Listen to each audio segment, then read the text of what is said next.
అందరికీ మరణాత. మరి పాస్టర్ గారు కొద్దిగా బాగాలేదు, లేట్గా వస్తారు కాబట్టి నన్ను వాక్యం చెప్పమన్నారు. సో దేవుని వాక్యాన్ని చదువుకుందాం. హెబ్రీలకు రాసిన పత్రిక 13వ అధ్యాయము. హెబ్రీలకు రాసిన పత్రిక 13వ అధ్యాయము 4వ వచనం ఒకసారి చదువుకుందాం.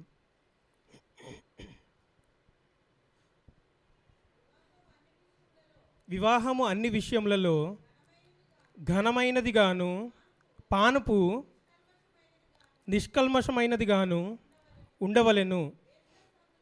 వేశ్యాసంగులకును వ్యభిచారులకును దేవుడు తీర్పు తీర్చును. చిన్న ప్రార్థన చేసుకుందాం. పరిశుద్ధుడా, ప్రేమగలిగిన తండ్రి, ప్రవ్వా, మరి ఇంకొక ఆదివారం సంఘముగా మరి ఇలా కూడుకునే అవకాశం దయచేసావు. అందరి బట్టి నీకే స్తుతులు స్తోత్రములు ప్రభా. మరి వాక్యాన్ని మరి పంచుకోవడానికి మనకు ఇచ్చిన మరి అవకాశం బట్టి నీకే స్తుతులు స్తోత్రములు తండ్రి.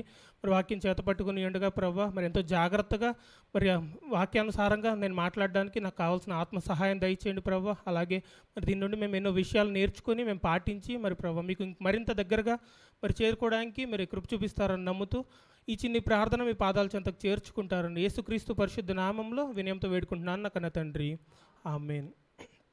సో ఈ వచనం మనందరికీ తెలుసు. ఈ పెళ్ళి సమయంలో చదువుతూ ఉంటారు, లేకపోతే పెళ్ళి కార్డు మీద రాస్తూ ఉంటారు. ఏమని రాస్తారంటే వివాహము అన్ని విషయములలో ఘనమైనది అని రాస్తారు. ఘనమైనది అని ఉందా, లేకపోతే ఘనమైనదిగా ఉండాలి అని ఉందా? ఇక్కడ ఘనమైనదిగా ఉండాలి. ఘనమైనది గాను పానుపు నిష్కల్మషమైనది గాను ఉండవలెను. ఇది ఆజ్ఞ లేకపోతే ఒక స్టేట్మెంటా? ఆజ్ఞ. ఆజ్ఞ అంటే ఏంటి? ఒకటి జరగకపోతే జరగాలి అని చెప్పేదాన్ని ఆజ్ఞ అంటాము. జరుగుతుంది లేకపోతే ఇలా ఉంది అనేదాన్ని స్టేట్మెంట్ అంటాం. సో వివాహము అన్ని విషయములలో ఘనమైనది అని మనం రాస్తే ఏమవుతుందంటే అన్ని వివాహాలు ఘనమైనవి అని రాస్తున్నట్టు. అన్ని వివాహాలు ఘనమైనవే. అది అన్యుల వివాహమైనా ఏ వివాహమైనా ఘనమైనదే అని రాస్తున్నట్టు. కానీ ఘనమైనదిగా ఉండవలెను అంటే ఘనమైనదిగా ఉండాలి అని చెబుతున్నట్టు, లేకపోతే ఆజ్ఞాపూర్వకంగా దేవుడు మనకి చెబుతున్నట్టు. కాబట్టి ఈ వచనాన్ని చాలా జాగ్రత్తగా అర్థం చేసుకోవాలి. అంటే అన్ని వివాహాలు ఘనమైనవి కావు. అన్ని వివాహాలు ఘనమైనవి కావు.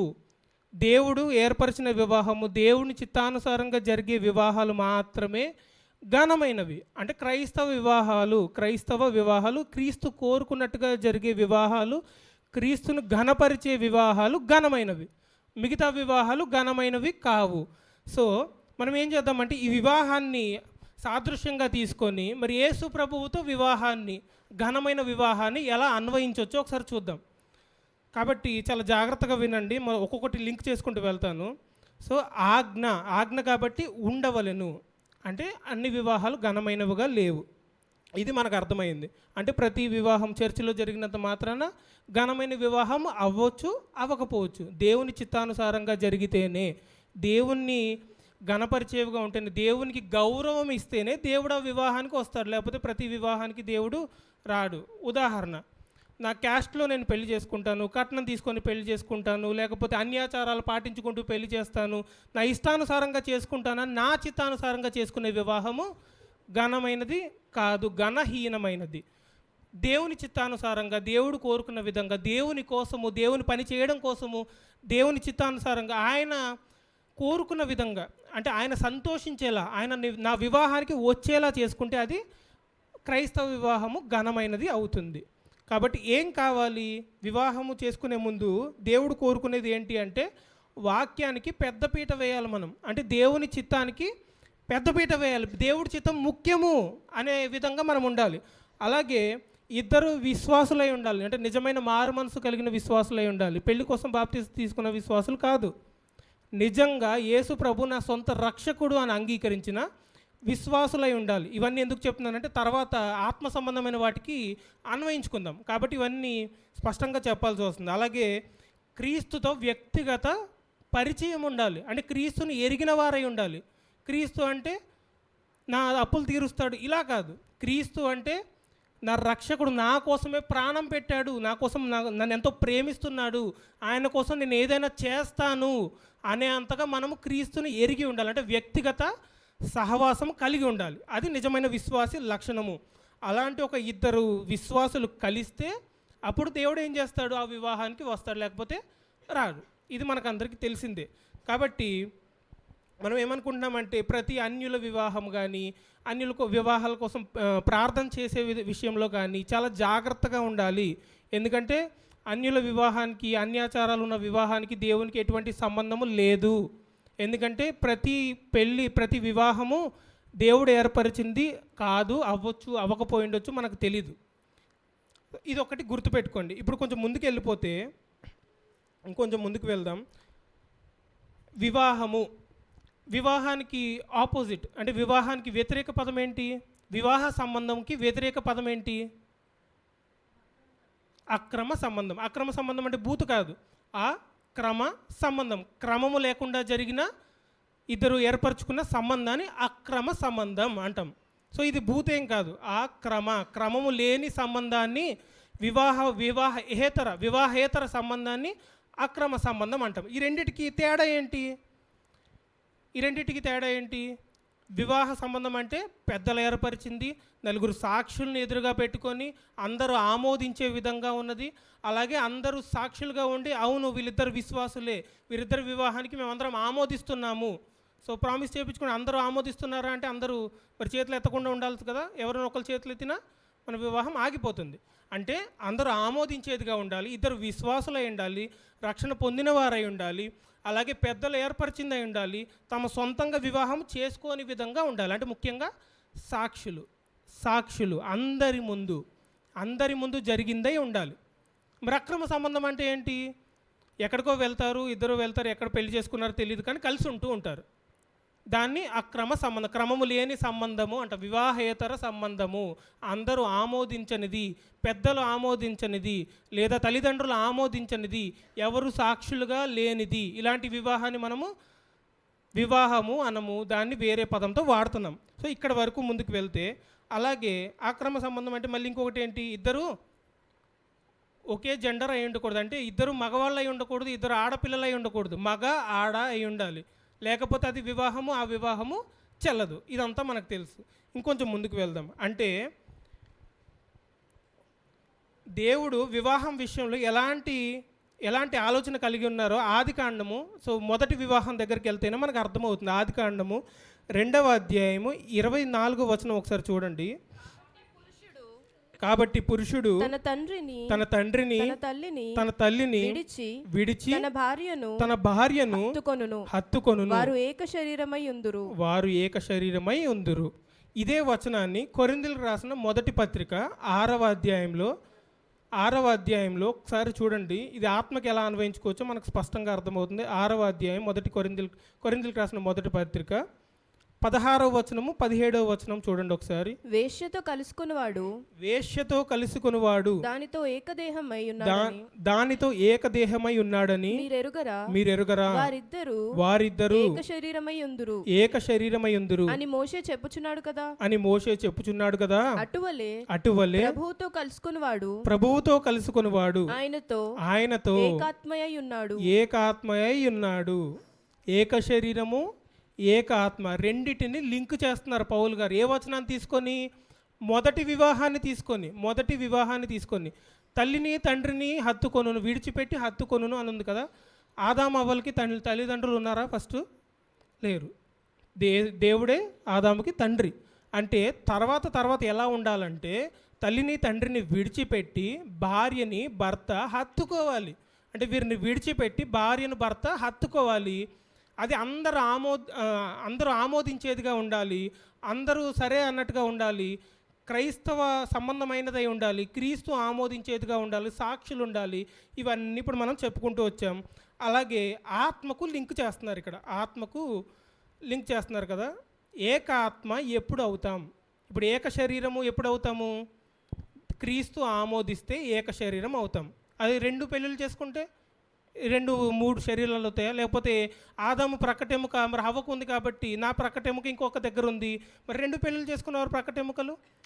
సో ఒక్క పెళ్ళి మాత్రమే దేవుడు ఆమోదించాడు. ఒకవేళ చనిపోతే చేసుకోవడం అనేది తర్వాత విషయం, ఆ నిబంధన తెగిపోతుంది, తర్వాత చేసుకోకపోవచ్చు అనేది తర్వాత విషయం. కానీ ఒక్క భర్తకు ఒక భార్య అనేది దేవుడు ఆమోదించింది. అంటే ఏక శరీరము నిజమైన వివాహం విషయంలో యేసు ప్రభు చెప్తున్న మాట ఇది, దేవుడు చెప్తున్న మాట. ఇప్పుడు ఏకాత్మ ఎప్పుడు అవుతాం, దీన్ని అన్వయించుకుందాం. ఇప్పుడు ఏకాత్మ, ఏక శరీరాన్ని ఏకాత్మకు అన్వయించుకుందాం. ఎప్పుడు అవుతాం? 19వ వచనం చూడండి ఇక్కడే. మీ దేహము దేవుని వలన మీకు అనుగ్రహింపబడి, దేవుని వలన మీకు అనుగ్రహింపబడి మీలోనున్న పరిశుద్ధాత్మకు ఆలయమై ఉన్నదని మీరెరుగరా. మీరు మీ సొత్తు కారు. మీరు మీ సొత్తు కాదు. సో భార్య పెళ్ళైపోయిన తర్వాత భార్య భర్త సొత్తు. అలాగే మనము దేవుని వారం అయిపోయిన తర్వాత, క్రీస్తు వారం అయిన తర్వాత మనం ఎవరి సొత్తు అంటే యేసు ప్రభు సొత్తు. యేసు ప్రభు మనల్ని తన సొంత రక్తం ఇచ్చి మనల్ని కొనుక్కున్నాడు కాబట్టి ఆయన సొత్తు, మనము ఆయన సొత్తు. ఎప్పుడు ఏకాత్మ అయినప్పుడు ఎప్పుడు అవుతాం అంటే, పరిశుద్ధాత్మకు మన శరీరం ఎప్పుడైతే ఆలయంగా మారుతుందో, యేసు ప్రభు పరిశుద్ధాత్ముడుగా మన లోపలికి ఎప్పుడైతే దేవుని ఆత్మ మన లోపలికి ఎప్పుడు వస్తారో అప్పుడు మనము దేవునితో ఏకాత్మ అవుతాం. ఎప్పుడు వస్తారు? అందరికి, చిన్నపిల్లల నుండి పెద్దవారి వరకు అందరి హృదయంలోకి లేకపోతే అందరి శరీరంలోకి దేవుడు వస్తారా, లేకపోతే కొందరికే వస్తారా? ఇది మనం ఆలోచించాలి. మళ్ళీ ఇందాక మనం చదువుకున్నది అంటే, ప్రతి వివాహము దేవుడు ఏర్పరిచిన వివాహము కాదు, ప్రతి వారిని దేవుడు జతపరిచాడు అనకూడదు. ఎప్పుడు వస్తారు ఆత్మ మనలోకి? బాప్తిస్మం పొందిన తర్వాత. అంటే ప్రతి బాప్తిస్మము అవ్వచ్చు, అవ్వకపోయిండొచ్చు. ఏ బాప్తిస్మము అంటే ఏ వివాహము ఆమోదించబడని వివాహం గురించి చెప్పుకున్నాం. ఇప్పుడు బాప్తిస్మము, యేసు ప్రభు నా సొంత రక్షకుడు, యేసు ప్రభు నా ప్రభువు, ఆయన కోసమే నేను జీవిస్తాను, ఆయన చెప్పినట్టుగా జీవిస్తాను, ఆయన రాజ్యంలోనికి నేను వచ్చేస్తున్నాను, ఇంక ఎవరు నాకు అవసరం లేదు, యేసు ప్రభు ఉంటే చాలు అనే ఒక నిర్ణయం తీసుకొని అందరి ముందుకి వచ్చి, అందరి ముందు నా విశ్వాసాన్ని ఎప్పుడైతే ఒప్పుకుంటానో, తిను నా భార్య, తినని నేను నిబంధన చేసుకుంటున్నాను అని చెప్పి ఎలాగైతే చెప్తామో, యేసు ప్రభు నా భర్త, ఎవరు?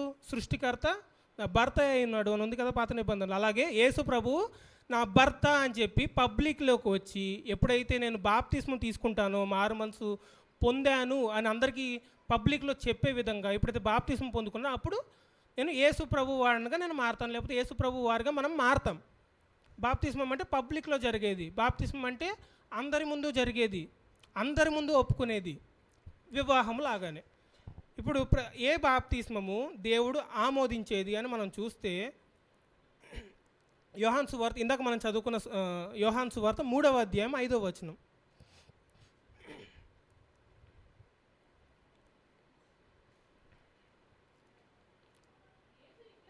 యేసు ఇట్లా నేను, ఒకడు నీటి మూలముగాను ఆత్మ మూలముగాను జన్మించితే గాని దేవుని రాజ్యములో ప్రవేశింపలేడని నీతో నిశ్చయముగా చెప్పుచున్నాను.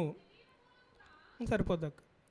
నీటి మూలముగా ఆత్మ మూలముగా జన్మించాలి, అప్పుడు పరలోక రాజ్యంలోనికి, దేవుని రాజ్యంలోనికి ఎంటర్ అవుతాం, దేవుని రాజ్యంలోనికి మనం ఎంటర్ అవుతాం. దీన్నే కొంచెం ముందుకు తీసుకెళ్తూ మత్తయి సువార్త 5:20 చూడండి ఒకసారి. మత్తయి సువార్త 5వ అధ్యాయం 20వ వచనం.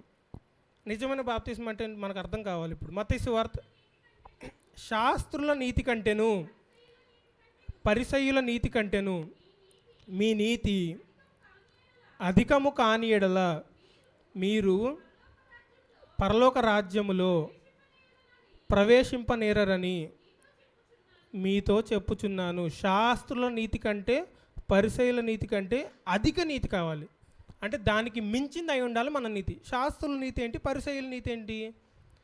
వాళ్ళు చేసే క్రియలను బట్టి మేము గొప్పవారం అని ఫీల్ అవ్వడం శాస్త్రుల నీతి.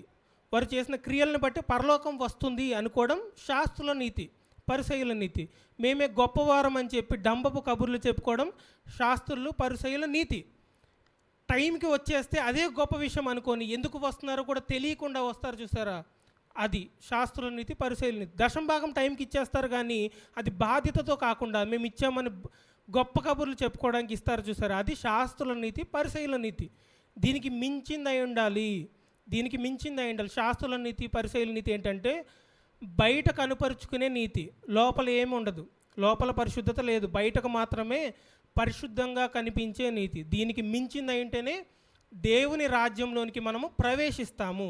దేవుని రాజ్యంలో, దేవుని రాజ్యం అంటే ఏంటి? సో పోయిన వారం మనం చదువుకున్నాం కదా, దానియేలు 2వ గ్రంథంలో చేతి సహాయము లేని బండ ఏమవుతుంది, మొత్తం ఈ రాజ్యాలన్నింటినీ చితగ్గొట్టేస్తుంది, లోకమంతా, ఈ భూలోకమంతా వ్యాపిస్తుంది. అదే పరలోక రాజ్యము. పరలోక రాజ్యం దాని గురించి ఇప్పుడు మొదలు పెడితే తొందరగా అవ్వదు కాబట్టి దాని గురించి నేను చెప్పట్లేదు. కానీ సంఘమే దేవుని రాజ్యము. ఈ లోక సంబంధంగా దేవుడు మనల్ని ఏలుతున్నాడు, దేవుడే మనకి రాజు. సంఘము పరలోక రాజ్యం అనుకుంటే మనము బాప్తిస్మం మనకు చెల్లాలంటే శాస్త్రుల నీతి కంటేను పరిసయ్యుల నీతి కంటేను అధిక నీతి కావాలి. ఏంటా నీతి అంటే శాస్త్రుల నీతి బాహ్య సంబంధం, బయటకి కనపడేది. కానీ నిజమైన నీతి, యేసు ప్రభువు నీతి ఏంటంటే హృదయ సంబంధమైనది, అలాగే బయటకు కూడా కనుపరిచేది. హృదయ సంబంధమైనది అలాగే బయటకు కూడా కనుపరిచేది. ఏంటది అంటే నేను మారు మనసు పొందాను అని నా లోపల పెట్టుకుంటే కుదరదు. లోపల బయట ఈ రెండు ఒకసారి కంపేర్ చేద్దాం. లోపల బయట. శాస్త్రులు ఏం చేస్తారంటే లోపల చెడ్డవారు, బయటకి మంచివారుగా కనపడతారు, ఆజ్ఞలు పాటిస్తున్నట్టుగా కనపడతారు. ఇది శాస్త్రుల నీతి. లోపల చెడ్డవారు, బయటకి మంచిగా కనపడతారు. నిజమైన నీతి ఏంటి? లోపల నిజమైన మారు మనసు పొంది నేను ఎప్పుడైతే బయటకి బాప్తిస్మం తీసుకుంటానో, జనాల దగ్గరికి వచ్చి నా మారు మనసు నా దగ్గర పెట్టుకోకుండా నేను మారాను అని ప్రజలకు ఎప్పుడైతే వెల్లడి చేస్తానో అది క్రీస్తు నీతి, యేసు ప్రభు చెప్పిన నీతి. ఇది శాస్త్రుల నీతి కంటేను అధికమైన నీతి. శాస్త్రులు బయటకు మాత్రమే మంచివారు, లోపల చెడ్డవారు. కానీ అధిక నీతి ఏంటంటే నేను లోపల మంచివాడుగా ఉండాలి, లోపల దేవుడు మెచ్చుకునే విధంగా ఉండాలి, బయటకు కూడా అలాగే ఉండాలి. ఇప్పుడు లోపల చెడ్డవాడుగా ఉండి బయటకు మంచివాడుగా కనపడడం ఈజీ. లోపలికి మంచివాడుగా ఉండి బయటకి చెడ్డవాడుగా కనపడడం అది అసలు జరగదు. లోపల మంచివాడు ఎప్పుడు హృదయం నిండి ఉన్న దాన్ని బట్టి నోరు మాట్లాడును. లోపలేమో చాలా మంచివాడు, బయటకు బూతులు తిట్టరు. అంటే లోపల మంచి బయట చెడు అనేది లేదు. అంటే నేను మారు మనసు పొందాలి, బాప్తిస్మం కూడా తీసుకోవాలి, అప్పుడు పరలోక రాజ్యంలో నేను ప్రవేశిస్తాను. అంటే ఈ లోక రాజ్యంలో, ఈ లోక విధంగా దేవుడు పరిపాలిస్తున్న ఇక్కడ ఉంటే తర్వాత మనం పరలోకానికి అక్కడికి వెళ్తాం, ఆ పరలోక రాజ్యానికి వెళ్తాము. ఇప్పుడు దేవుడు రాజ్యం చేస్తున్న పరలోక రాజ్యం గురించి నేను మాట్లాడుతున్నాను. లోపల మంచి బయటకు చెడు అనేది జరగదు. అంటే నేను మారు మనసు పొందాను అని చెప్పి ఒకవేళ నేను బాప్తిస్మం పొందుకోకపోతే అది చెల్లదు. నేను క్రైస్తవుణ్ణి అనపడను. ఒకవేళ తెలియకో పరిస్థితులను బట్టి కొందరు తీసుకోకపోతే తర్వాత విషయం. కొందరు తెలియకుండా ఒకవేళ తీసుకోకపోతే అది దాని గురించి నేను మాట్లాడట్లేదు. కానీ ఒకవేళ నేను మారు మనసు పొందాను అని లోపల అనుకుంటూ బయటకి అందరి ముందు డిక్లేర్ చేయకపోతే అది కరెక్ట్ కాదు. అంటే నేను వివాహం చేసుకున్నానని చెప్పేసి పబ్లిక్లోకి వచ్చి నేను అందరి సాక్షుల ముందు నేను వివాహం చేసుకోకపోతే అది ఎంత అక్రమంగా ఉంటుందో ఇది కూడా అంతే అక్రమం. అంటే నిజమైన క్రైస్తవులు అంటే బయటకు వచ్చి మన విశ్వాసాన్ని వెల్లడిపరుస్తారు, బయటకు వచ్చిన నిబంధనను వెల్లడిపరుస్తాను. లేకపోతే ఎలా తెలుస్తుంది? నేను క్రైస్తవుడిని అన్నాను అనుకోండి, ఇప్పుడు నేనేమైనా తప్పు చేస్తే నా చుట్టుపక్కల వాళ్ళు వచ్చి ప్రశ్నిస్తారు. నేను క్రైస్తవుడు నన్ను బయటకు వచ్చి చెప్పలేదనుకోండి, ఎవరు నన్ను ప్రశ్నిస్తారు? నేను చెడ్డవాడిగానే బ్రతుకుతూ వెళ్ళిపోతాను, ఎవరు నన్ను ప్రశ్నించలేరు. ప్రశ్నించడానికి సాక్ష్యం ఉండదు. పెళ్ళిలో ఫోటో తీసుకొని ఒకరితో ఫోటో తీసుకొని వేరే వాళ్ళు తెచ్చుకొని ఇంట్లో బ్రతుకుతున్నాడు అనుకోండి, అప్పుడు ఏమంటాం? ఈ ఫోటో ఏంటి, నువ్వు బ్రతుకుతున్నా ఇంకొకరు ఏంటి అని చెప్పి ప్రశ్నిస్తాం. ఇప్పుడు మనం బాప్తిస్మం అందరి ముందు తీసుకున్నాం అనుకోండి, నేను మారు మనసు పొందాను అని చెప్పి ఆ బ్రతుకు చెండాలంగా బ్రతికాను అనుకోండి, చెడ్డ బ్రతుకు బ్రతికాను అనుకోండి, అప్పుడు ఏం చేస్తారు? వేరే వాళ్ళు వచ్చి ప్రశ్నిస్తారు. అప్పుడు నాకు భయం ఉంటుంది. అంటే అందరి ముందు నా విశ్వాసాన్ని వెల్లడిపరచాలి. అదే బాప్తిస్మంలో మ్యాజిక్ ఏం లేదు. నేను మారాను అని చెప్పి అందరికీ చెప్పడమే బాప్తిస్మం. ఆ బాప్తిస్మం ద్వారా నేను మారు మనసు పొందాను అని బాప్తిస్మం తీసుకుంటాను. ఇది జరుగుతుంది. తర్వాత ఇది వివాహము. ఆ వివాహం ఎలాగో ఈ బాప్తిస్మం అలాగే రెండింటికి లింక్ చేస్తూ చెప్పుకొచ్చాను ఇక్కడ దాకా. లోపల చెడు బయటికి చెడు, ఇది ఎవరు? అన్యులు. లోపల చెడు బయట చెడు ఎవరంటే అన్యులు. వారికి మనకి సంబంధం లేదు. ఇలాంటి వివాహాలు, ఇలాంటి బాప్తిస్మాలు ఎలాగో చెల్లవు. కాబట్టి నేను లోపల మారాలి, బయట కూడా నా విశ్వాసాన్ని వెల్లడిపరచాలి. ఇది నిజమైన వివాహము, నిజమైన బాప్తిస్మము. ఆ బాప్తిస్మమే చెల్లుతుంది. కాబట్టి వివాహం చేసుకునేటప్పుడు నేను నిబంధన చేస్తాను ప్రజలందరి ముందు, ప్రజలందరి సాక్షిగా, దేవుని సాక్షిగా నేను నిబంధన చేస్తాను. అది నిజమైన వివాహం అవుతుంది.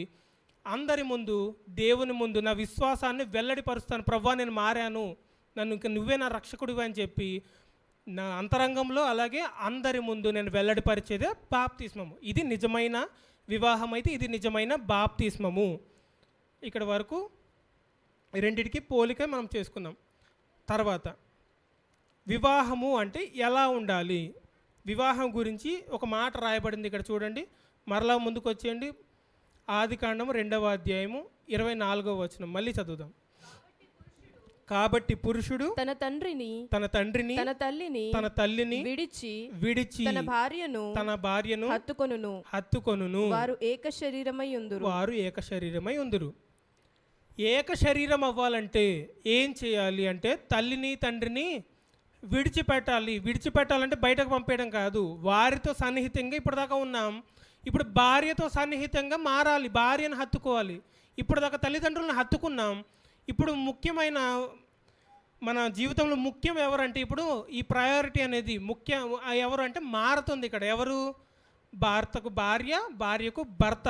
అంటే తల్లిదండ్రుల్ని విడిచి భార్యను హత్తుకోవాలి. అంటే విడుచుట, హత్తుకొనుట. వివాహం అంటే ఏంటి? విడుచుట ఒకవైపు, హత్తుకొనుట ఒకవైపు. ఎవరిని విడుస్తున్నామంటే తల్లిదండ్రుల్ని, ఫ్రెండ్స్ని కానీ వీరందరినీ ఒకవైపు పక్కన పెట్టేస్తాం వివాహం అయిన తర్వాత. ముఖ్యం ఎవరంటే భార్యకి, లేకపోతే భర్తకి పెద్దపీట వేయాల్సి వస్తుంది. పెద్దపీట వేయడమే అదే వివాహం. ఏక శరీరము, కలిసికట్టుగా ఉండడము, ఇది వివాహము. సో మనం ఏం చేస్తున్నామంటే కొందరిని విడుస్తున్నాం, ఒకరిని హత్తుకుంటున్నాం. ఒకవేళ హత్తుకోకపోతే ఏమవుతుంది? భార్య భర్తల సంబంధంలో మూడవ వ్యక్తి ఎంటర్ అవుతే ఏమవుతుంది? అది తల్లిదండ్రులైనా కానీ ఏమవుతుంది? వివాహము విడాకుల వరకు వస్తుంది. అంతేనా? భార్యకు భర్తకు మధ్యలోనికి ఎవరు చేరినా, ఇది తల్లిదండ్రులైనా కానీ ఏమవుతుందంటే ఈ వివాహ సంబంధానికి ముప్పు వస్తుంది. ఇది మనందరికీ తెలుసు. భార్య భర్తల గొడవల్లోకి మధ్యలోకి ఎవరు దూరరు. అందుకే ఎందుకు వారి రోజు కొట్టుకున్నారు, రేపు వారే కరుస్తారు. ఎందుకు? వాళ్ళిద్దరు కలిసే ఉంటారు కాబట్టి, వారిద్దరు ఎప్పుడు కలిసే ముందుకు ఈ జీవితాన్ని సాగిస్తున్నారు కాబట్టి. తల్లిదండ్రులైనా కానీ భార్య భర్తల సంబంధంలో వేలు పెట్టారంటే ఆ భార్య భర్తలను విడదీయాలనే ఆలోచనతోనే పెడుతున్నట్టు. అంటే ఇద్దరి మధ్య గొడవని మూడో వ్యక్తికి మనము పంచుకోకూడదు. పంచుకుంటే ఏమవుతుందంటే వారు ఎంటర్ అయ్యేసరికి ఇక్కడ సంబంధం తెగిపోయే ప్రమాదం వస్తుంది. మూడవ వ్యక్తి ఎంటర్ అవుతే ఇక్కడ సంబంధం తెగిపోయే ప్రమాదం వస్తుంది. అంటే చెడ్డ సలహాలు ఇవన్నీ మనం పుచ్చుకుంటే భార్య కానీ భర్త కానీ ఈ సంబంధం అనేది తెగిపోయే ప్రమాదం ఉంటుంది. ఇది చెప్పడం కోసం. అంటే ఈ భార్య భర్తను కొట్టడము, భర్త భార్యను కొట్టడము, హింసిస్తే చెప్పకుండా ఉండాలని నేను చెప్పట్లేదు. అలాంటి వివాహాలు కాదు. క్రైస్తవ వివాహం గురించి చెప్తాను. క్రైస్తవుడు ఎప్పుడు భార్యను కొట్టడు. అన్యుల గురించి, లేకపోతే ఒకరు క్రైస్తవులు ఒక అన్యులు, ఈ వివాహాల గురించి చెప్పట్లేదు. ఇద్దరు నిజంగా మారు మనసు పొంది నిజంగా వివాహం చేసుకున్న సంబంధం గురించి మాత్రమే నేను మాట్లాడుతున్నాను. బయట విషయాల గురించి నేనేం చెప్పట్లేదు. ఇద్దరు సాన్నిహిత్యంగానే ఉంటారు, ఇద్దరు క్రీస్తు దగ్గరికి వెళ్తారు, ఇద్దరు కలిసి ప్రార్థన చేసుకుంటారు, ఇద్దరు కలిసి ఆలోచించుకుంటారు. ఇలా ముందుకు కొనసాగే జీవితంలోనికి మూడో వ్యక్తి ఎంటర్ అవుతే వాటిని గురించి మాత్రమే నేను మాట్లాడుతున్నాను. ఇప్పుడు దీన్ని మళ్ళీ బాప్తిస్మం దగ్గరికి, యేసు ప్రభుత్వ సంబంధం దగ్గరికి తీసుకువద్దాం. మరలా చదవండి. కొరింథీయులకు రాసిన మొదటి పత్రిక 6వ అధ్యాయము 17వ వచనం. అటువలే ప్రభువుతో కలుసుకొనువాడు ఆయనతో ఏక ఆత్మై ఉన్నాడు. ప్రభువుతో ఏక ఆత్మ అవ్వాలంటే మనం ఏం విడిచిపెట్టాలి? ప్రభువుని ఎలా హత్తుకోవాలి? ఏం విడిచిపెట్టాలి? మీరు చెప్పండి. ఏం విడిచిపెట్టాలి చెప్పండి. శరీరాశ, లోకాన్ని విడిచిపెట్టాలని చెప్పిన తర్వాత లోకంలో ఉన్నదంతయు శరీరాశ, నేత్రాశ, జీవపు డమ్మము. యోహాను రాసిన మొదటి పత్రికలో ఉంటుంది ఇదంతా. శరీరాశని, నేత్రాశని, జీవపు డమ్మాన్ని విడిచిపెట్టాలి, ప్రభువుని హత్తుకోవాలి. అప్పుడు ఏకాత్మ అవుతాం. ఇంకేం విడిచిపెట్టాలి? మన పాపాలని విడిచిపెట్టాలి. అవసరమవుతే యేసు ప్రభువా తల్లిదండ్రులా అనే పరిస్థితి వస్తే తల్లిదండ్రులనైనా రెండవ స్థానం ఇచ్చి యేసు ప్రభుకి మొదటి స్థానం ఇవ్వాలి. వివాహంలోనే తల్లిదండ్రులు రెండవ స్థానంలోకి వెళ్తున్నప్పుడు మరి యేసు ప్రభువుతో వివాహం అనేటప్పటికి తల్లిదండ్రులు ఏమవుతారు? చిట్ట చివరి స్థానానికైనా వెళ్తారు అవసరమవుతే. అంటే చూడండి ఒకసారి లూకాసు వార్త 14:26. లూకాసు వార్త 14:26. యేసు ప్రభువుని వెంబడించే ముందు ఏం చేయాలి? జనసమూహములు ఆయనతో కూడా వెళ్ళుచున్నప్పుడు ఆయన వారి తట్టు తిరిగి, ఎవడైనను నా యొద్దకు వచ్చి తన తండ్రిని, తల్లిని, భార్యను, పిల్లలను, అన్నదమ్ములను, అక్క చెల్లెండ్రను, తన ప్రాణమును సహా ద్వేషింపకుంటే వాడు నా శిష్యుడు కానేరడు. ఎప్పుడు మనం శిష్యులం అవుతాం? బాప్తిస్మం పొందిన తర్వాతే శిష్యులే క్రైస్తవులు అనబడ్డారు. తర్వాత అంత్యోక్యలో ఉన్న శిష్యులు క్రైస్తవులు అనబడిరి. శిష్యుడు అంటే సమీపంగా వెంబడించేవాడు, దగ్గరుండి నేర్చుకునేవాడు, ఇలాంటి అర్థాలు వస్తాయి. నా శిష్యుడు అవ్వాలంటే మీరు ఏం చేయాలంటే తల్లిని, తండ్రిని, అన్నదమ్ములు వీరందరినీ ద్వేషించాలంటే వారిని పక్కన పెట్టేయమని కాదు. యేసు ప్రభువా తల్లిదండ్రుల అనే ఒక రెండు ఆప్షన్స్ మన దగ్గరకు వస్తే యేసు ప్రభువే అనే పరిస్థితిలో మనం ఉండాలి. ఒకవేళ వీరిని విడిచిపెట్టాల్సి వస్తే, వీరే నాకు అడ్డుగా మారితే యేసు ప్రభువుని నేను దగ్గరగా ఉండడం కోసం వీరినైనా పక్కన పెట్టి యేసు ప్రభువే నాకు ముఖ్యమనే పరిస్థితిలోనికి నేను రావాలి. అప్పుడు నేను శిష్యుడిని అవుతాను. ఎప్పుడైతే శిష్యుడిని అవుతానో అంటే నిజమైన బాప్తిస్మం తీసుకుంటాను. ఈ నిర్ణయంతోనే నేను నిజమైన బాప్తిస్మం పొందుకుంటాను. ఎప్పుడైతే నిజమైన బాప్తిస్మం పొందుకుంటానో అప్పుడు నా జీవితంలోనికి, నా హృదయంలోనికి పరిశుద్ధాత్ముడు వరముగా అనుగ్రహింపబడతాడు. అంటే ప్రతి నీటిలో మునిగి రావడము బాప్తిస్మము కాదు. నిజమైన మారు మనసుతో ఎవరైతే పబ్లిక్లోకి వచ్చి నా విశ్వాసాన్ని వెల్లడిపరచుకోవాలనే నిర్ణయం తీసుకుంటారో ఆ బాప్తిస్మమే క్రమమైన బాప్తిస్మము, లేకపోతే అక్రమ సంబంధం అవుతుంది. అది అంటే బాప్తిస్మం పొందుకోకపోయినా నేను యేసు ప్రభు శిష్యుడిని అంటే కుదరదు. అంటే పెళ్లి చేసుకోకుండా నా భార్య ఇది నా భర్త అంటే కుదరదు. నేను బాప్తిస్మం పొందుకోకుండా నేను యేసు ప్రభు శిష్యుడిని, నేను క్రైస్తవుడిని అంటే కుదరదు. అందుకే పుట్టు క్రైస్తవులు ఎవరు ఉండరు. పుట్టు క్రైస్తవులు ఉంటారా? ఉండరు. అంటే ఏమేమి వదిలేస్తున్నామంటే నా పాత స్థితిని విడిచిపెట్టేస్తాను, నా ప్రాచీన స్థితిని విడిచిపెట్టేస్తాను, నా పాపాలని విడిచిపెట్టేస్తాను, అలాగే ఈ లోకాన్ని విడిచిపెట్టేస్తాను. అంటే యేసు ప్రభువు కన్నా నాకు ఏది ఎక్కువ కాదు. కానీ ఇప్పుడు ఏం జరుగుతుంది? యేసు ప్రభుని ఎందుకు వెంబడిస్తున్నారు? ఈ లోక సంబంధమైన ఈ ఆశీర్వాదాల కోసమే వెంబడిస్తున్నారు. ఈ లోక సంబంధమైన ఆశీర్వాదాల కోసం వెంబడించడము క్రైస్తవ్యం కాదు. వారు క్రైస్తవులు కాదు. లేకపోతే జబ్బుల కోసమో దేనికోసం బాప్తిస్మం తీసుకోవడము బాప్తిస్మం కాదు. నిజంగా నేను మారు మనసు పొంది, నేను పాపిని, నేను పనికి మాలిన వాడను, నేను పాపిని, నేను రోత జీవితాన్ని జీవించాను, ఇక్కడ నుండి నేను యేసు ప్రభులా జీవిస్తాను, యేసు ప్రభు నా కోసం ప్రాణం పెట్టాడు, ఆయనను వెంబడిస్తూ ఆయన కోసమే చనిపోతాను అనే నిర్ణయం ఎవరైతే తీసుకుంటారో వారే క్రైస్తవులు, వారే నిజమైన సంబంధము కలిగిన వారు. అంటే ఇక్కడ ఏం చేస్తున్నాము? లోకాన్ని పూర్తిగా విడిచిపెట్టి యేసు ప్రభువుని హత్తుకుంటున్నాము. ఎలాగైతే తల్లిదండ్రులను విడిచిపెట్టి భార్యను భర్త హత్తుకుంటారో ఈ లోకం అంతటినీ విడిచిపెట్టి అవసరమైతే తల్లిదండ్రులని, నా దగ్గర స్నేహితుల్ని సహా విడిచిపెట్టి యేసు ప్రభువుని ఎప్పుడైతే హత్తుకుంటానో అప్పుడు నేను యేసు ప్రభుతో ఏక ఆత్మ అయి ఉంటాను. అంటే ఎప్పుడైతే నాలోకి పరిశుద్ధాత్ముడు వస్తారో అప్పుడు నేను యేసు ప్రభుతో ఏక ఆత్మ అయి ఉంటాను, యేసు ప్రభుని హత్తుకుంటాను.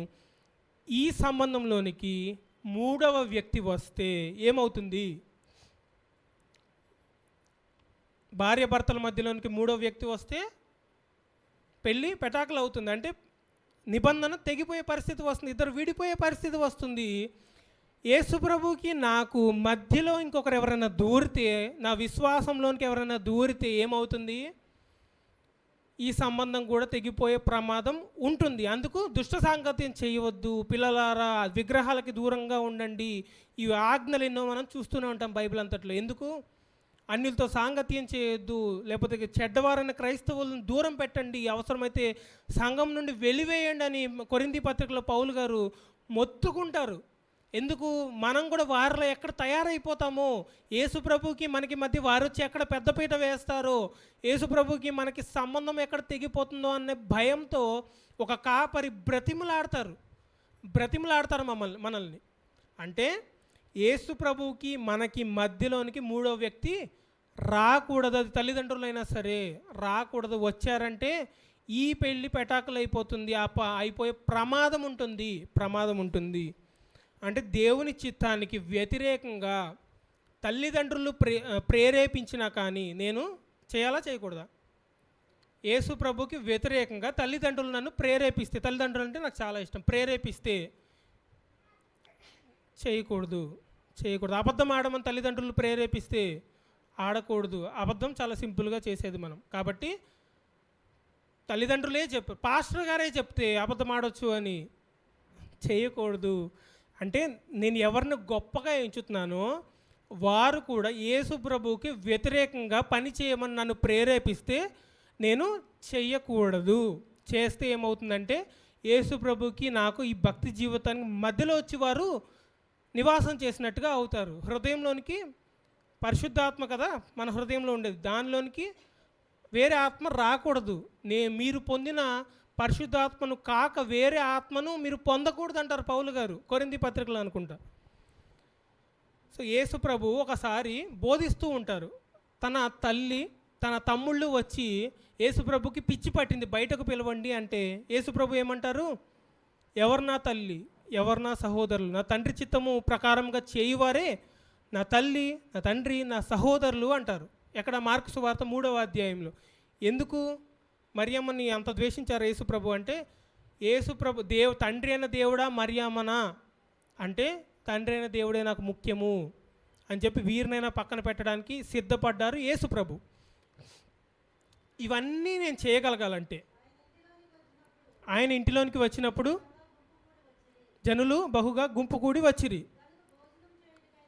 కనుక భోజనము చేయుటకైనను వారికి వీలు లేకపోయెను. ఆయన ఇంటివారు ఈ మాట విని ఆయన మతి చెలించి ఉన్నదని చెప్పి ఆయనను పట్టుకొని పోయిరి. అప్పుడు ఈ మాట అంటున్నారు.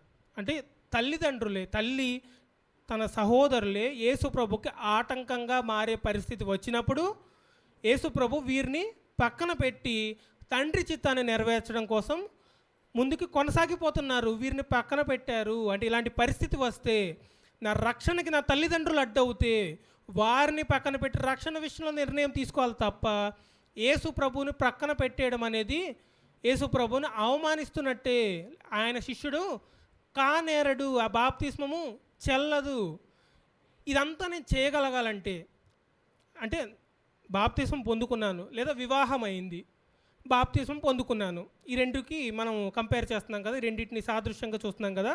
ఇదంతా నేను చేయగలగాలంటే నేను ఏం చేయాలి అంటే, యేసు ప్రభువుతో నా రిలేషన్, యేసు ప్రభుతో నా సత్సంబంధం ముందు కొనసాగాలంటే, భర్త అయితే భార్యతో మంచి సంబంధం కొనసాగాలంటే ఏం చేయాలి? సొంత ఇష్టాలను వదులుకోవాలి. ముందు వివాహ సంబంధం గురించి ఆలోచిద్దాం. సాధారణంగా చూస్తే ఇద్దరు కలిసి ఉండాలి, కాంటాక్ట్లో ఉండాలి, ఎక్కువగా మాట్లాడుకోవాలి. మూడో వ్యక్తికి అవకాశం ఇవ్వకూడదు. మూడో వ్యక్తిని ఇద్దరి మధ్యలో దూరే పరిస్థితి తేకూడదు. అంటే ఇద్దరు ఎక్కువగా సమయాన్ని గడపాలి, ఒకరికొకరు టైం ఇచ్చుకోవాలి. టైం లేదు అని దూరం పెడితే ఏమవుతుంది? ఈయన నాకు టైం ఇవ్వట్లేదు అనే కదా విడాకులు ఇస్తున్నారు చాలామంది. సమయాన్ని కేటాయించుకోవాలి. అంటే జాబ్ ఎక్కువ అవ్వకూడదు నీకు, లేకపోతే బయట విషయాలు నీకు భార్య కన్నా ఎక్కువ అవ్వకూడదు. జాబ్ భార్య కోసమే తప్ప భార్య జాబ్ కోసం కాదు కదా. కాబట్టి ఈ బయట ఎన్ని పనులున్నా కానీ భార్యకి ఇచ్చే టైము భార్యకి భర్త ఇవ్వాలి, భర్తకి ఇచ్చే టైం భార్య భర్తకి ఇవ్వాలి. ఒకరినొకరు ప్రేమించుకోవాలి. భర్తలారా మీ భార్యలను ప్రేమించండి, భార్యలారా మీ భర్తలను లోబడి ఉండండి. లోబడి ఉండండి అంటే భర్త భార్యను ప్రేమించాలి, భార్య భర్తకు లోబడి ఉండాలి. భార్య భర్తకు లోబడకుండా ఎదురు తిరిగితే ఏమవుతుంది, మరలా వివాహము కట్ అయ్యే ప్రమాదం ఉంటుంది. భర్త భార్యను ప్రేమించకపోతే ఏమవుతుంది, మరలా ఈ వివాహము కట్ అయిపోయే ప్రమాదం ఉంటుంది. కాబట్టి బయటవారు ఎంటర్ అయ్యే గ్యాప్, బయటవారు దూరే అవకాశాన్ని మనం ఇవ్వకూడదు. బయటవారు దూరే అవకాశం ఇవ్వకూడదు. ఇద్దరు కలిసికట్టుగా ఉండాలి. ఏక శరీరం అంటే ఒక్క శరీరం అన్నట్టే. అంటే అన్నీ ఒకరితో ఒకరు పంచుకోవాలి. చాలా జాగ్రత్తగా ఒకరినొకరు ప్రేమించుకుంటూ, భర్తకు భార్య లోబడుతూ, భార్యను భర్త ప్రేమిస్తూ ఈ వివాహ సంబంధము కొనసాగాలి. అంటే ఎక్కువగా కాంటాక్ట్లో ఉండాలి, దగ్గరగా ఉండాలి, సమీపంగా ఉండాలి. ఇప్పుడు దీన్ని మన ఆత్మీయ జీవితంలోనికి అన్వయించుకుందాం. ఆత్మీయ జీవితంలోకి అన్వయించుకుంటే వ్యక్తిగత ప్రార్థనా జీవితము, సన్నిధి అని మనం పిలుచుకుంటున్నాం కదా.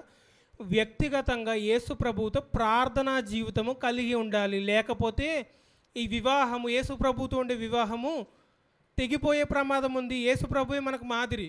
యేసు ప్రభువే మనకు మాదిరి. చూడండి, మార్కు సువార్త 1:35 ఆయన పెందల కడే లేచి ఇంకను చాలా చీకటిగా ఉండగానే బయలుదేరి అరణ్య ప్రదేశమునకు వెళ్ళి అక్కడ ప్రార్థన చేయుచుండెను. వ్యక్తిగతంగా అంటే ఎవరూ లేకనప్పుడు, నీ దేవునితో నీవు సహవాసం కలిగి ఉన్నావా, నీ దేవునితో నువ్వు మాట్లాడుకుంటున్నావా, ఎవరూ లేనప్పుడు, అంటే అందరికన్నా ముందు లెగిసి, అంటే అందరి ముందు వెళ్ళి ప్రార్థన చేసుకోవడం గురించి కాదు. ప్రార్థన చేయనప్పుడు మనం ఏం చేయాలి, ఉపవాసం చేసేటప్పుడు గదిలోనికి వెళ్ళి తలుపు పెట్టుకొని రహస్యమందున్న నీ తండ్రితో నీ కష్టాలన్నీ చెప్పుకో, నువ్వు వేడు, కానీ నీ కష్టాలను బయట వారికి చెప్పుకోకు. అంటే వ్యక్తిగత సహవాసము తండ్రితో మనము కలిగి ఉండాలి. యేసు ప్రభుతో మనము కలిగి ఉండాలి ఆత్మ ద్వారా. అంటే వ్యక్తిగత సహవాసం, వ్యక్తిగత ప్రార్థనా జీవితము ఎందరికి ఉండదో విశ్వాస జీవితం పతనం అయిపోతుంది. వ్యక్తిగత ప్రార్థనా జీవితం, మెడిటేషన్లు ఇవన్నీ ప్రార్థనా జీవితం కాదు. ఎవరినో ఊహించుకొని వారు మెడిటేషన్ చేస్తే నేను యేసు ప్రభువుని ఊహించుకుంటున్నాను, ఇది ప్రార్థనా జీవితం కాదు. దేవునితో మాట్లాడుకోవడం. బయట చాలామంది యవనస్తులు ఇలాగే భ్రమపడుతున్నారు. ఇదంతా కరెక్ట్ కాదు. దేవునితో మాట్లాడుకోవడం, దేవునికి నీ కష్టాలు చెప్పుకుంటావా, లేకపోతే నేను పాపి నన్ను ఏడుస్తావో, ఏం చేస్తావో, దేవునికి నీకు సంబంధించింది. దేవునితో వ్యక్తిగతంగా మాట్లాడుకోవాలి. అందరూ లేకకన్నా ముందే, అందరూ ఉండకేదో పనుల మధ్యలో వెళ్ళిపోయి నేను లోపల దూరి అందరికీ నా భక్తిని కనుపరుచుకోవాలని ప్రార్థన చేయడం కాదు. ఎవరు లేకనప్పుడు అంటే మన పర్సనల్ వ్యక్తిగత ప్రార్థనా జీవితం ఎవరికి తెలియాల్సిన అవసరం లేదు. ఎప్పుడు తెలుస్తుందంటే మన క్రియల ద్వారా అందరికి అర్థమైపోతుంది, వీడు ప్రార్థన చేసుకుంటాడో లేదో అనేది మన క్రియలే చెబుతాయి. అంటే వ్యక్తిగత సహవాసము దేవునితో మనము కలిగి ఉండాలి. ఎక్కువగా కాంటాక్ట్లో ఉండాలి. కాంటాక్ట్ కట్ అయిందంటే ఈ వివాహ సంబంధము కట్ అయిపోయే ప్రమాదం ఉంటుంది. అలాగే వాక్య ధ్యానం.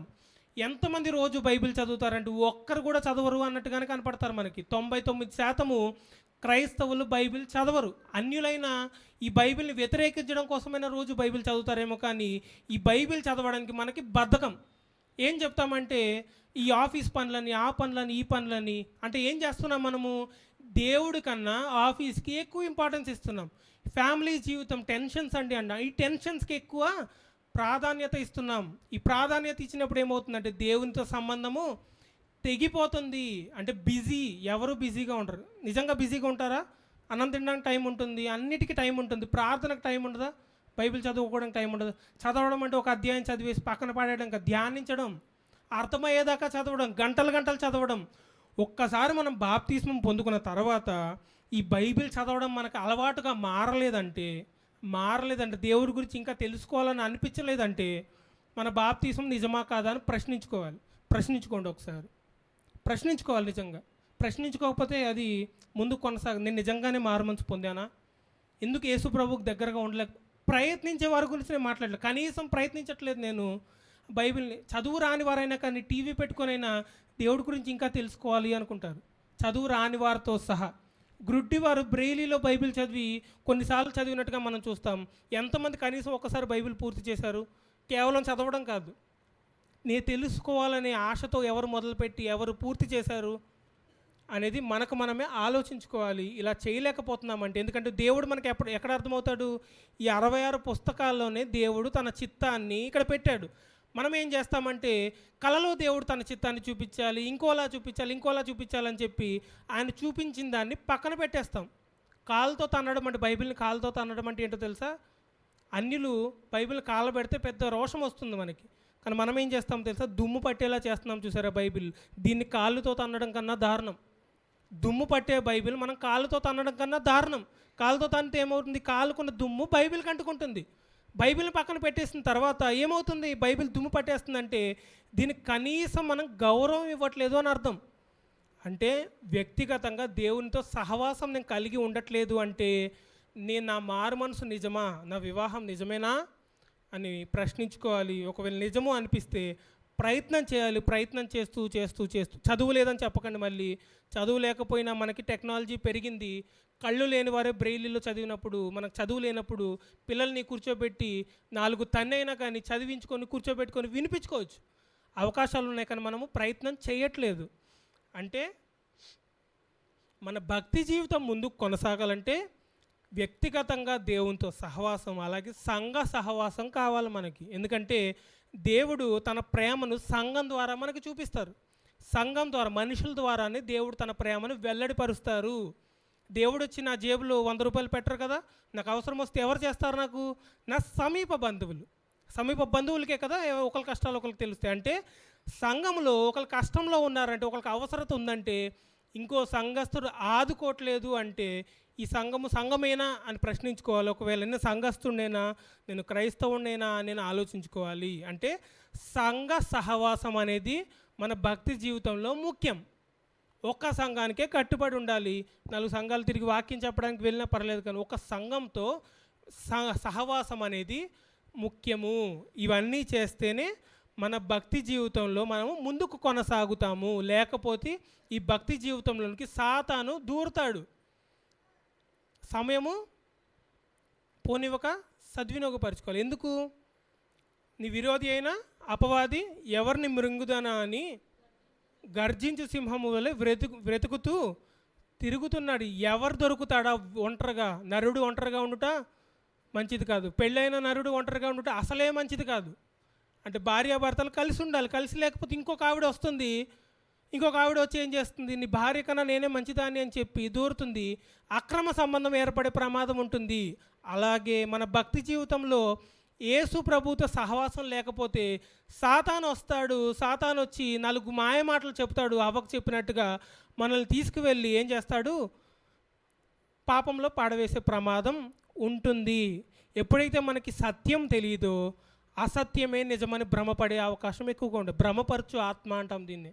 భ్రమపరచు ఆత్మ అబద్ధమే నిజం అనేలాగా మనల్ని భ్రమపరుస్తూ అదే నిజం అనుకునేలాగా మనల్ని ప్రేరేపిస్తూ అసత్యంలోనికి త్రోసివేస్తుంది. అందుకే కదా అబద్ధ బోధకులు ఎంతమంది తయారయ్యారు?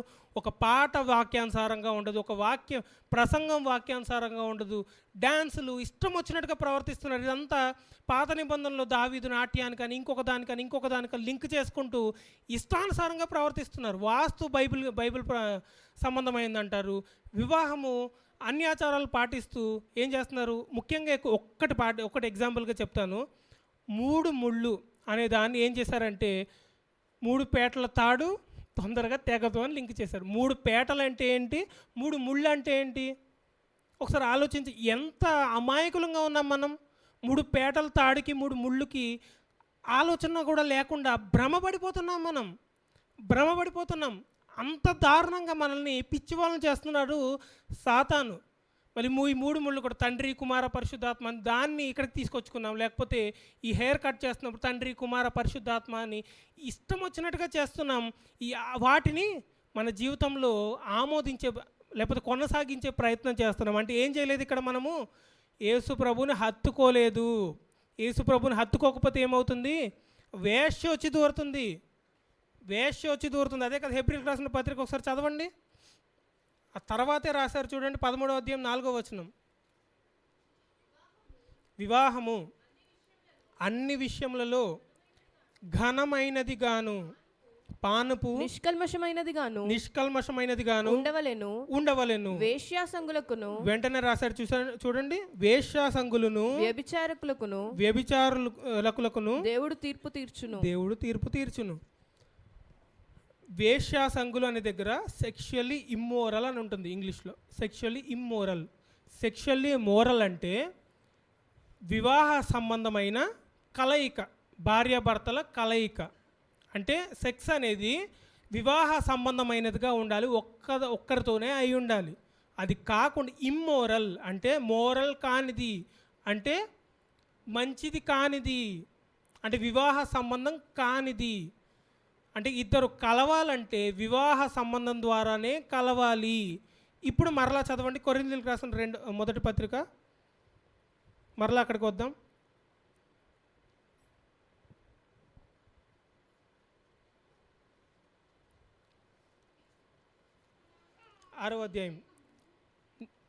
ఆరవ అధ్యాయం అనుకుంటా. నీ దేహము దేవుని వలన, 16వ వచనం ఒకసారి చూద్దాం. వేశ్యతో కలుసుకునివాడు దానితో ఏకదేహమై ఉన్నాడని మీరు ఎరుగరా. దానితో ఏకదేహమై ఉన్నాడని మీరు ఎరుగరా. వేశ్యతో కలుసుకుంటే ఏమవుతాడంట? ఏక దేహము. ఇప్పుడు సాతానుతో కలుసుకుంటే నేనేమవుతాను? వానితో ఏకాత్మ అవుతాను. ఇక్కడ లేదు కదా అనకండి, వేరే వేరే వచనాల్లో ఈ సారాంశం అనేది ఉంటుంది. కావాలంటే నేను తర్వాత అడిగితే ఇస్తాను వచనాలు.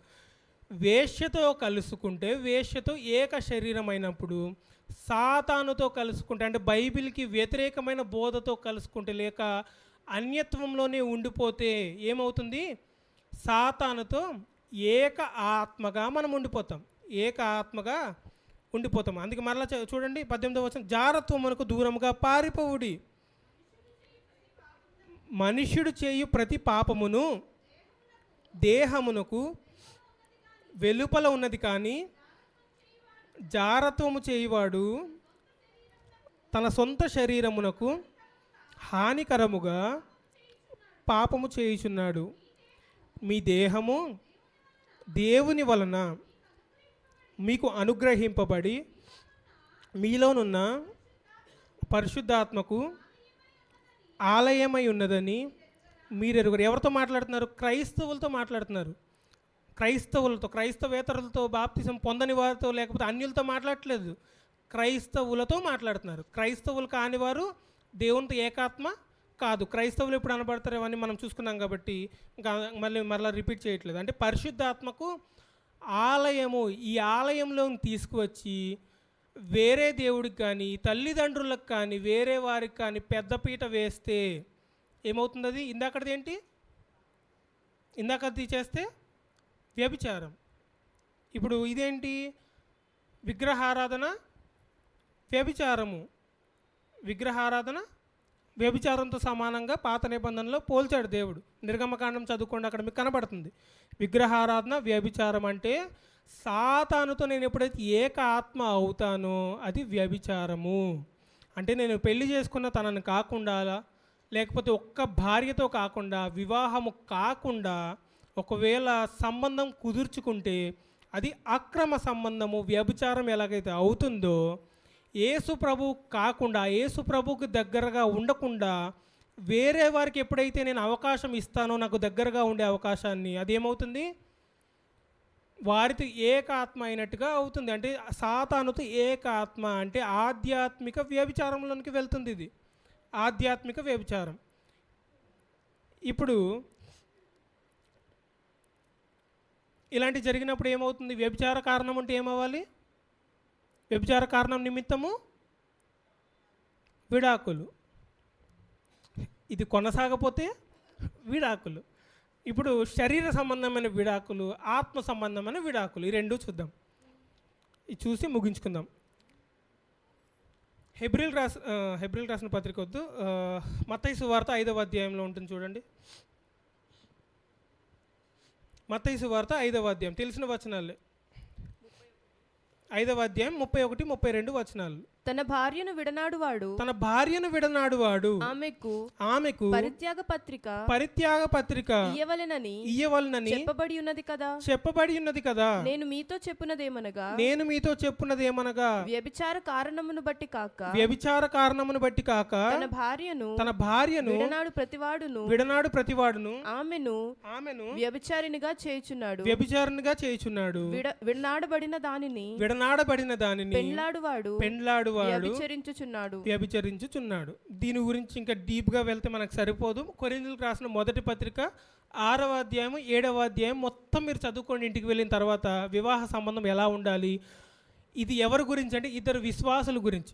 పరలోక రాజ్యం వచ్చిన తర్వాత, సంఘం ఏర్పడ్డ తర్వాత విశ్వాసులు ఎలా ఉండాలి, క్రొత్త నిబంధన ఇంప్లిమెంటేషన్ ఏమంటారు, కొత్త నిబంధన అమలులోకి వచ్చిన తర్వాత ఎలా ఉండాలి ఒక భార్యాభర్త సంబంధము, ఇద్దరు క్రైస్తవుల భార్యాభర్త సంబంధం ఎలా ఉండాలంటే వ్యభిచార కారణం బట్టి కాకుండా ఇంకా ఏ విధంగాను వారు విడిపోకూడదు. ఇప్పుడు అన్యుడు క్రైస్తవేతరుల్ని పెళ్లి చేసుకుంటే ఆ వివాహం చెల్లుతుందా అంటే అది దేవుడు జతపరిచిన వారిని మనిషి వేరుపరచకూడదు. ఇప్పుడు అన్యుడిని పెళ్లి చేసుకొని దేవుడు నన్ను జతపరిచాడు అంటే కుదరదు. అన్యత్వంలో పెళ్లి చేసుకొని దేవుడు జతపరిచాడు అంటే కుదరదు. అలాగే అన్యులు ఇద్దరు ఉండగా ఆల్రెడీ పెళ్ళి అయిపోయిన తర్వాత ఒకరు మారితే దాని గురించి కాదు ఇక్కడ మాట్లాడేది. ఇద్దరు అన్యులు ఒకరు పెళ్ళి అయిపోయిన తర్వాత క్రైస్తవ్యంలోనికి వస్తే వారి గురించి కాదు ఈ మాటలు, వారికి ఇది అప్లై అవ్వదు. అది కొరింథీయులకు రాసిన మొదటి పత్రిక 7వ అధ్యాయము అక్కడ మీకు కనబడుతుంది. వారు విడాకులు తీసుకోవచ్చో లేదో, తీసుకోవచ్చు అని, ఎందుకు తీసుకోవచ్చు, ఇవన్నీ మీకు కనపడతాయి. అక్కడికి వెళ్ళి చదువుకోండి.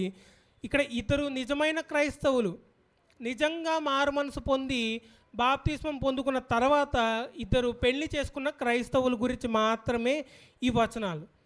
అంటే వ్యభిచారం ఏం చేస్తుందంటే నిబంధనని కొట్టివేస్తుంది, ప్రామిస్ని బ్రేక్ చేస్తుంది.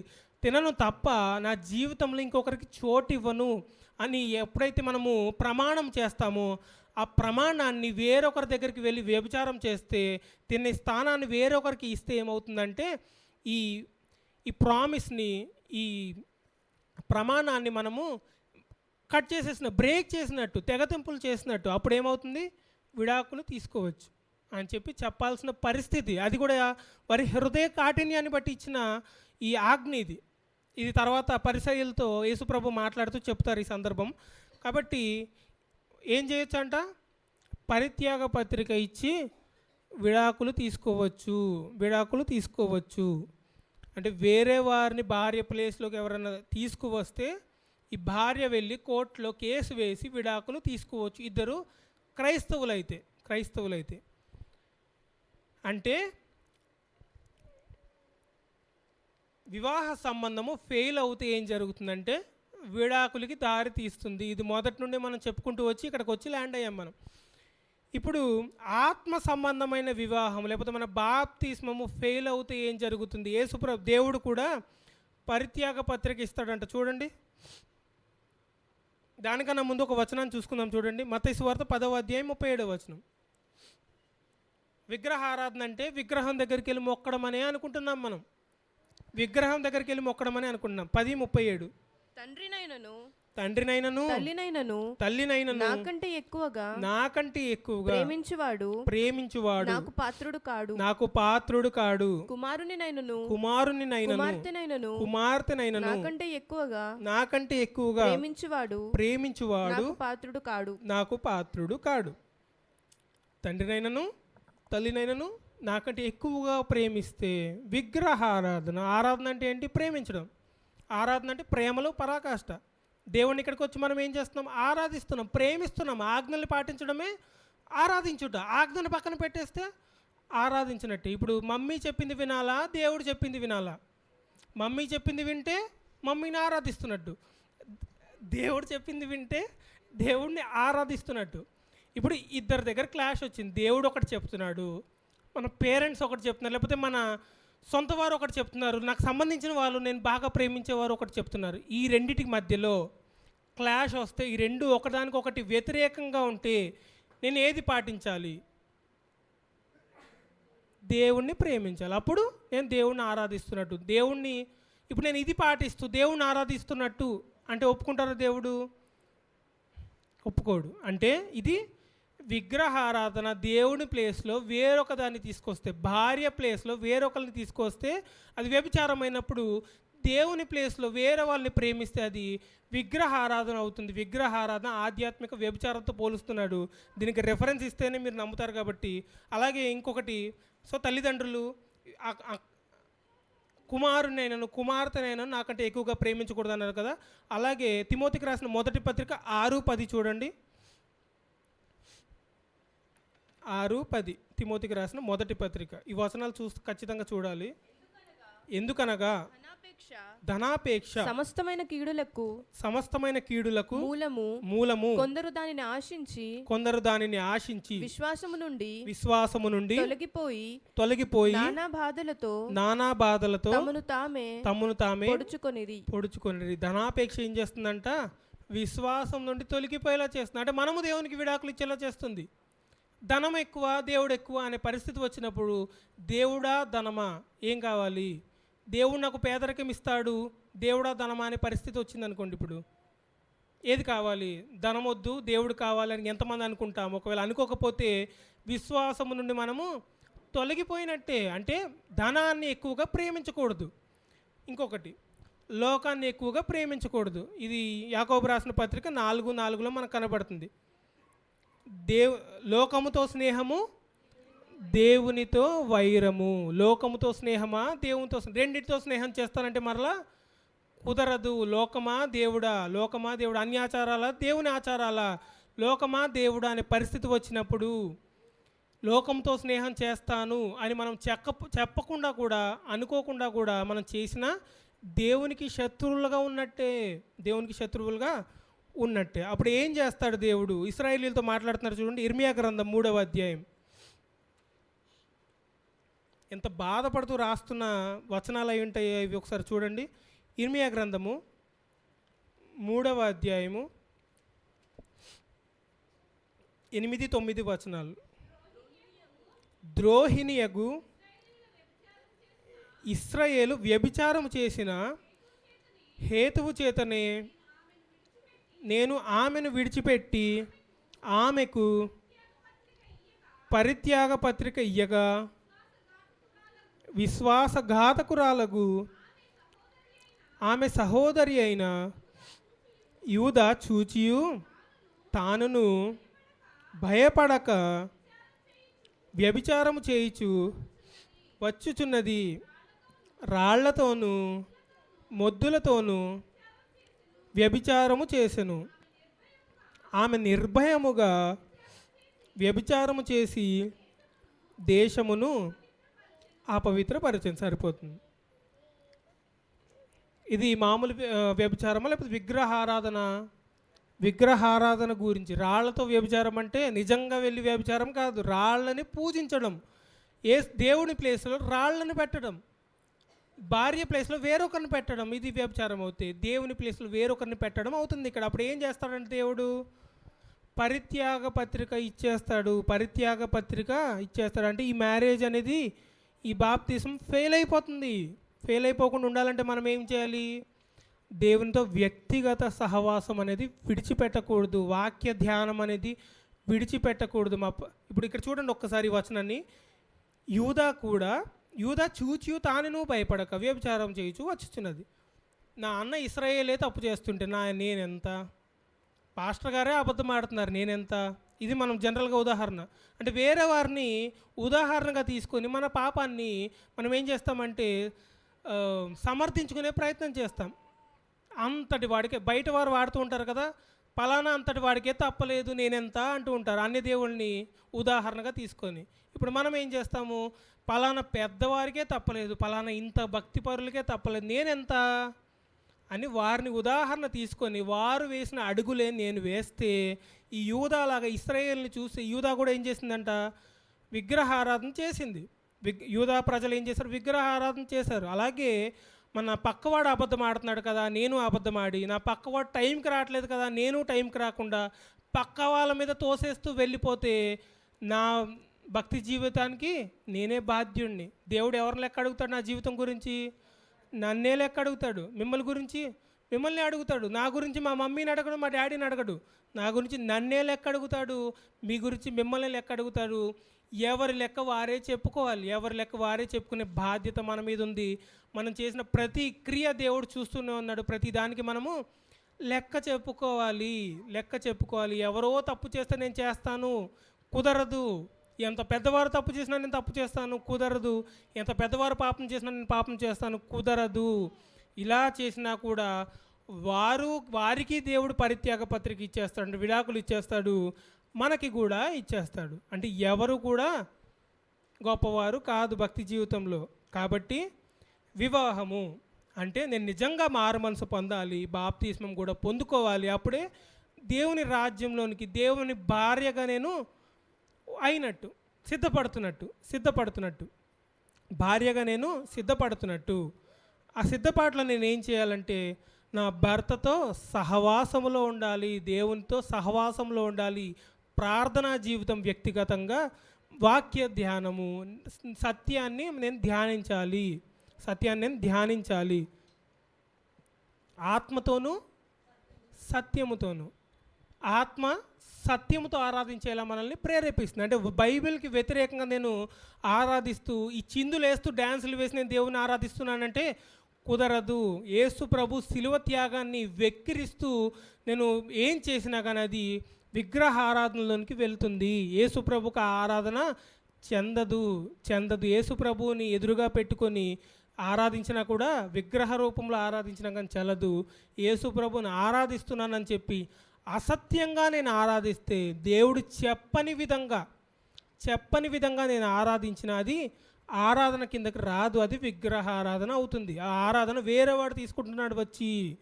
కాబట్టి వివాహ సంబంధం అనేది అందరి ముందు జరగాలి, సాక్షుల ముందు జరగాలి. ఇది మొదటిది. రెండవది, దాన్ని కొనసాగింపుగా వివాహము నిజమైన వివాహమై ఉండాలి, అక్రమంగా జరగకూడదు. ఇది మొదటిది. తర్వాత వివాహం విషయంలో పెళ్ళైన తర్వాత సహవాసాన్ని నేను కొనసాగించాలి. ఇది కట్ అయిందంటే వేరేవారు వచ్చి నాకు మధ్యలో దూరే ప్రమాదం ఉంది, వేరేవారు వస్తే వివాహము తెగిపోయే ప్రమాదం ఉంది. తర్వాత ఏం చేయాలి? దీన్ని చేయాలంటే వ్యక్తిగత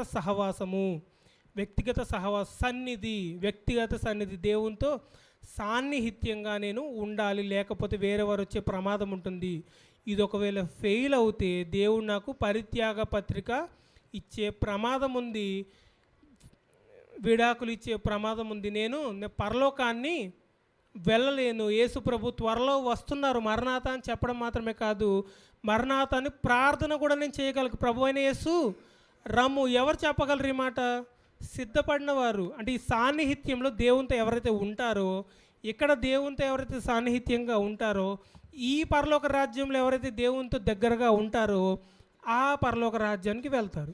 ఇక్కడ ఎవరైతే దగ్గరగా ఉండరో మనకు అర్థమైపోతుంది. అంటే పరిశుద్ధాత్మ నేను పొందుకోవాలి, ఏక ఆత్మ అయి ఉండాలి. ఉండకపోతే అది వేరే వాళ్ళకి ఆరాధన చెల్లిస్తే అది విగ్రహ ఆరాధన అవుతుంది. ఇది చాలా ప్రమాదం. కాబట్టి యేసు ప్రభు త్వరగా వస్తున్నారు కాబట్టి సిద్ధపడాలి. ఇలాంటి సిద్ధపాటు మనందరికీ ఉండాలని మరి కోరుకుంటూ నా మాటలు ముగిస్తున్నాను. చిన్న ప్రార్థన చేసుకుందాం.